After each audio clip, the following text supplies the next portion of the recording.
All right, I'm here with Rhett Summerford, the head football coach at Tate High School. Coach, this is year 3 for you back at Tate. Yep. How special has it been as you try to build things there, and you've got some momentum going now? Yeah, pretty special. You know, the community's is coming back, and you know, it's been an honor to coach there where I played, and just the tradition and stuff. I can't wait to get back on the sideline, and it just feels like home, and really cool place to be at. The support is always a big thing, and as you're trying to build it back up, the program is trying to find its footing again. What's been the challenges, the areas you've kind of targeted that are making the difference? Well, I think getting the kids out was the biggest thing. The numbers were a little low for a 7A program, so that was the first thing, is kind of attack the hallways, and then the second thing was for the community to come back and believe in what we're trying to do, and so those have been the two biggest stepping stones, and I think we're at like 185 in the program. It's crazy. Not enough helmets, and then community support today. We had a work day. That's where I was before this, and we had a great group of about 30 to 50 people out there working this morning. So really special. Just excited, like I said, to get back on the Friday night, you know, and get back on the sideline. All right, last year, 500 record, which has been a while. The first time in a while that Tate has had a 500 record. What signs did you start seeing last year, and what has you excited about building that another step this year? Well, I think when I got there, you always evaluate the program of where it's at, right? And the first year that I was there, we had 12 seniors, and to be honest, they just didn't have the know how to win. And that is a big thing. You know, it's like coaches talk about knowing how to win, but there's some things, some key elements in that. And we try to build every day about competing and stuff like that. So this past year, we went up to 15 seniors, and then we had a really strong young class, junior class. And this year, those kids are going to be seniors as a senior group of 28. So now you're back where those seniors are, and you know, a lot of them have 3 years of experience on the varsity level, and you can't buy that. You know, the experience is such a big deal in high school football.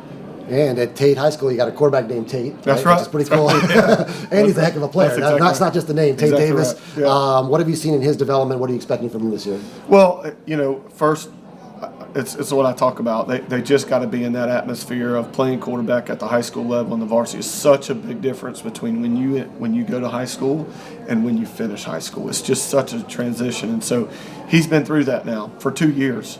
And so now I can see that he is thinking on the same terms as I do with offensive football, and what he's looking at, he can speak it the right way. And you know, my challenges for him is now he's got to, you know, last year that was my challenge for him, is to be able to talk it and understand it. And then this year it's going to be, now you got to take it to the field, and you know, I give him a little more leniency about offensive calls and stuff like that. And he's done a great job so far, and you know, I challenge him every day to be better. He's got a great weapon there in Christian Neptune. Yeah. What is so special about him? Christian's just so dynamic. I mean, you know, I've been blessed to be able to coach a lot of good players, and Christian's right up there with that. It's just so funny that those guys that are elite can find ways in a ball game to win you ball games, and he's done that. And then the emergence of Elijah West on the other side, going to be an up and coming big time kid.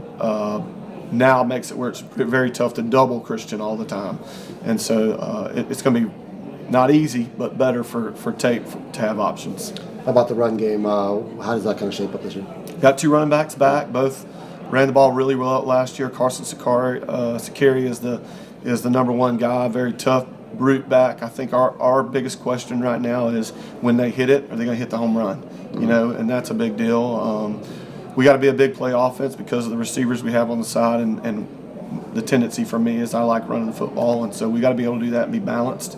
And we're led by an offensive lineman, Tyler Fulmer, 6'6", 320, and so should be ready to go. Defensively, you've got 8 starters back, so a good crew back there. What are the signs there? What are you seeing? What's standing out on defense? Leadership, understanding kind of the fits and things about the defense. Same thing as like we talked with Tate Davis. These guys have been through 3 seasons, a lot of them together, and so they know the terminology, understand how the coaches are coaching with not much turnover, and you know, they just know what it's going to take on a Friday night to be successful on defense, and so they apply that every day in practice. All right, district changing up a little bit. What's kind of your take on where you sit with the district? Such a physical district. Yeah. That's what's fun about our district is every team is very physical. Even Cressy, you know, they're known to throw it, but they will run the ball at you. And so I like that type of football with Pace, Navarre. I thought last year Pace, I thought was the better team, to be honest, and then Navarre pulls it out. So any week in the district, it doesn't matter. You got a chance to win, and they got a chance to beat you, so you got to really bring it, and it's going to be a physical night. You got quality programs all over. Quality head coaches. We're doing this at Media Day, and you see all the faces, all the veteran guys that are here. What's that fraternity like? How special is it between the camaraderie and then the understanding of hey, this is a special group we have in this area? That's right. No, it's great, and what's great about the coaches in our area is that we all talk to each other. Now, we're not giving away all of the things that we do, but you can bounce things off the guys, especially for me. I'm not really that young anymore, but I'm one of the younger ones, and so like Kent Smith, I respect him so much, and I know that for Tate to be successful, we got to go through Pace, right? But I can still bounce things off Kent, and he's honest with me and tells me what they do at their program, and Coach Walls, who left Navarre, but those were good guys for me to look up to because they have great programs and they've done such a great job, and we're still building. We're trying to be those programs of a winning tradition and getting the playoffs every year, and so I think that we're close, but the fraternity of coaches is phenomenal. Coach Bennett's around for, I heard you say it, 39 years. And amazing. That's amazing. And, he's an inspiration too. I guess he's the guy that we look to in the area to kind of lead us, and, proud to be on the sideline and get away from him. And he'll frustrate you. You know how it is. Oh, yeah.